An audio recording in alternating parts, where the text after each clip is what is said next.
प्यारे बच्चे, तुम्हारा बाबा तुम्हें बहुत प्यार करता है। तुम्हें जो बता रहा हूँ ध्यान से सुनो।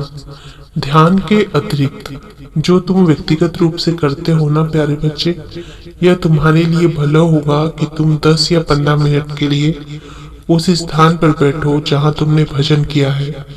ओंकार के बाद अपने विचारों को एकत्र करो, ईश्वर पर ध्यान लगाओ। ध्यान अर्थात मेडिटेशन करो, जिन्हें तुमने इतने दिनों से माना है।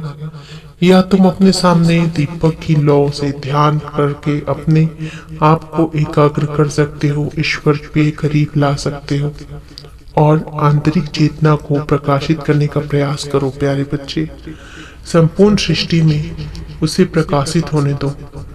प्यारे बच्चे, मेडिटेशन यानी कि ध्यान समस्त क्रियाओं को पवित्रता प्रदान करता है, तुम्हारे मन को नियंत्रित करेगा।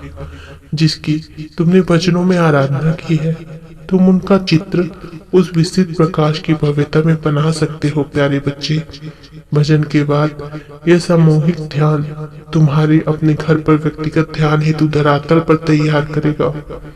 जब स्वाद बढ़ जाएगा तब ध्यान का समय भी बढ़ जाएगा। शांति जो तुम्हें मिलती है ना, वह गहरी होती जाएगी।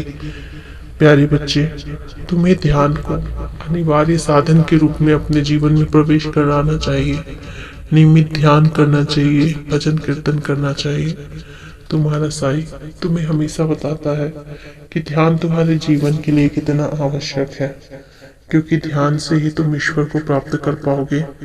ध्यान से ही तुम्हें पूर्णता मिलेगी। प्यारे बच्चे, जीवन में ध्यान अत्यंत आवश्यक है। वो जो सुकून, आनंद और शांति जिसकी तुम्हें तलाश है, वह तुम्हें ध्यान के माध्यम से ही मिलेगी। आज के लिए इतना ही। तुम्हारा साईं फिर बहुत जल्दी साईं संदेश लेकर आएगा।